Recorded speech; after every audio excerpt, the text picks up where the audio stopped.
ইমান ডাঙৰ প্ৰখৰ ৰ'দ দিছে নহয় যেন গা একেবাৰে জ্বলি দহি যাব তেনেকুৱা লাগিছে নহয়নে বাৰু। এইকেইদিন যে ৰ'দৰ কাৰণে মানে কেনি ওলাবলৈ যাবলৈ মন নোযোৱা নিচিনা হৈছে, কিন্তু ওলাব লাগিব আৰু খাব লাগিব। ধৰক এইটো বতৰৰ বস্তু যিহেতু কঁঠাল, গৰম হ'লেওতো বা ৰ'দ হ'লেওতো নোখোৱাকৈ থাকিব নোৱাৰি, গছতে পকি গৈছে যিহেতু। এইটো অৱশ্যে আমাৰ ঘৰ নহয়, মোৰ বা আৰু ভিনদেউ আহিছিলে, তেওঁলোকে লৈ আহিছিলে একদম গছতে পকা ফ্ৰেছ কঁঠাল, পাত কঁঠাল দেখিছে নহয়, পূৰা ফুটাবিলাক কেনেকুৱা ধুনীয়া গোন্ধই কৈছোঁ ন আপোনালোকক, মুখা কৈ আছে। আৰু বাহঁতে কি নিচিনা মই আপোনাক দেখুৱাম ৰ'ব। এয়াও হৈছে ঘৰৰ পথাৰৰ বিলাহী, একদম পূৰা ফ্ৰেছ এইবিলাকো চব মানে বাৰীৰ ঘৰৰ পৰাই লৈ আহিছে দেই। ইমানেই লাগিছে বোলে আৰু 2 টকা 1 টকা দাম, গতিকে কি কৰিব আৰু, যাকে তাকে দি দিছে, চৰাই চিৰিকটিও খাইছে। অৱশ্যে আমি ইমান কষ্টকৈ কৰিনো কি লাভ হ'ব যদি 1 টকা 2 টকাই হয় বজাৰ মূল্য, নহয়নে বাৰু। এইটো হৈছে ঘৰৰে কোমোৰা, চব মানে ঘৰৰ লোকেল বস্তু লৈ আহিছে দেই। এইফালে এয়া আছে দাংবডি, আৰু এইটো হৈছে কঁঠাল গুটি। হয়তো এইটো বেয়া পোৱা মানুহ বেছি নোলাবই নহয়নে বাৰু। পিটিকা কৰি মানে পুৰি দাইলত দি যেনেকৈ খাওঁ আৰু চবতে ভাল লাগে। এতিয়া বস্তু দেখুৱাই থাকিলে নহ'ব, আলহী আহিছে যিহেতু ভাত পানী ৰান্ধিব লাগিব। এতিয়া ব'লকচোন বাৰীলৈ যাওঁ, কি বস্তু পাওঁ আৰু কি ৰান্ধিলোঁ সকলোবিলাক দেখুৱাম। এয়া ধনিয়া চাওকচোন, সেইদিনা বৰষুণ দিছিলে যে, বৰষুণত গোটেইবিলাক ধনিয়া বেয়া হৈ গ'ল। ধনিয়া কেলে নিবলৈ আহিছোঁ গম পাইনে, বাহঁতে যে আনিছে কোমোৰাটো, কোমোৰাৰ সৈতে হাঁহৰ মাংস বনাম। আৰু এইটো চাওকচোন, বেঙেনা এটা লাগিছে আমাৰ বাৰীত, এটা নহয়তো কেইবাজোপাও আছে, এজোপাত এটা দুটা লাগিছে। চাওক কিমান ডাঙৰ গুল, এনেকুৱা ডাঙৰ বেঙেনা দেখিছোঁ, কিন্তু এই ক'লা নিচিনাটোহে দেখিছোঁ, বেঙুনীয়া নিচিনাটো। এনেকুৱা সেউজীয়া দেখা নাই, মই এবাৰ প্ৰথম দেখিছোঁ। আৰু আমাৰ বাৰীত হৈছে একদম ডাঙৰ ধুনীয়া দেখিবলৈ, নহয়নে। এইফালে এয়া কেৰেলা, এতিয়া মানে যিটো ছিজনৰটো বেছি পাচলি নাই বাৰীখনত, তথাপিও আৰু লাগিছে, কিন্তু পোকে খাই পেলাইছে, এইবিলাক বেয়া হৈ গৈছে, গেলি গৈছে। 2 দিনমানৰ আগত যে বৰষুণ দিছিলে, বৰষুণতো বহুতবিলাক শাক পাচলি বেয়া হৈ গৈছে। এইজোপা কিমান ধুনীয়া জলকীয়া, আমি মেম জলকীয়া বুলি কওঁ, আপোনালোকে বাৰু কি বুলি কয়। এইজোপা চাওক কিমান ধুনীয়াকৈ লাগি আছে। ইফালে এইজোপা হৈছে এজোপা মধুৰিআমৰ পুলি লৈছোঁ, আৰু এইটো গোমধানৰ পুলি। ইয়াৰ ৰেচিপি বনাম যেতিয়া গোমধান লাগিব, ক্ৰিপচি কৰ্ণ। আৰু এয়া হৈছে দাংবডি। এয়া মানে অলপ ঘৰত খাবৰ কাৰণে প্ৰতিজোপা পাচলি আছে আৰু বাৰীত। সৌৱা দাংবডি, ভেন্দি। আৰু এইজোপা হৈছে আমাৰ ঘৰত নৰা বগৰী পুলি, ডাঙৰ হৈছে। আৰু বাৰীখনত যে কেৱল অকল পাচলিহে আছে সেইটো নহয় দেই, ফুলো আছে। ফুল ভাল পাওঁ যিহেতু, যেনি তেনি ফুলে লগাই থৈছোঁ। ইফালে চাওক, এইফালেও ফুল আছে, ইফালেও ফুল আছে।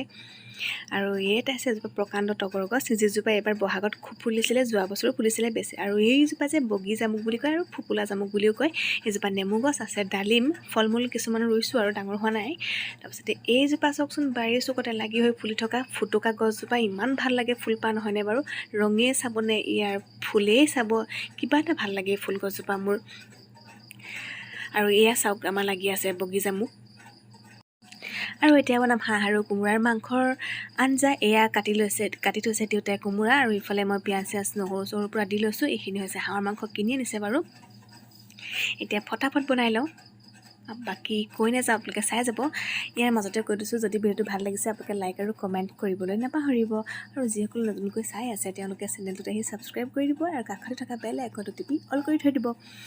এয়া একদম পূৰা ধুনীয়াকৈ বনাই লওঁ, মাংসত পূৰা তেল আছে, ওলাব হয়তো। আৰু বাকী আপোনালোকে ভিডিঅ'টো চাই যাওক শেষলৈকে।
আৰু এয়া হৈ গ'ল আমাৰ হাঁহ আৰু কোমোৰাৰ মাংস ৰেডি।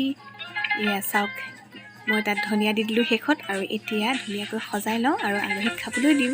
ভিডিঅ'টো শেষলৈকে চোৱাৰ বাবে ধন্যবাদ। পুনৰ নতুন ভিডিঅ'লৈ আকৌ আহিম। আপোনালোক সকলো সুস্থ থাকক, ভালে থাকক, নিজৰ স্বাস্থ্যৰ যতন লওক। গৰম দিন যিহেতু খুব গৰম পৰিছে, গতিকে গৰমত কি খাব লাগে, কি খাব নালাগে আপোনালোকক হয়তো জানেই। সকলোবিলাক ধুনীয়াকৈ চাই চিতি খাই নিজৰ স্বাস্থ্যৰ যতন ৰাখক। আৰু আজিলৈ আহোঁ তেনেহ'লে।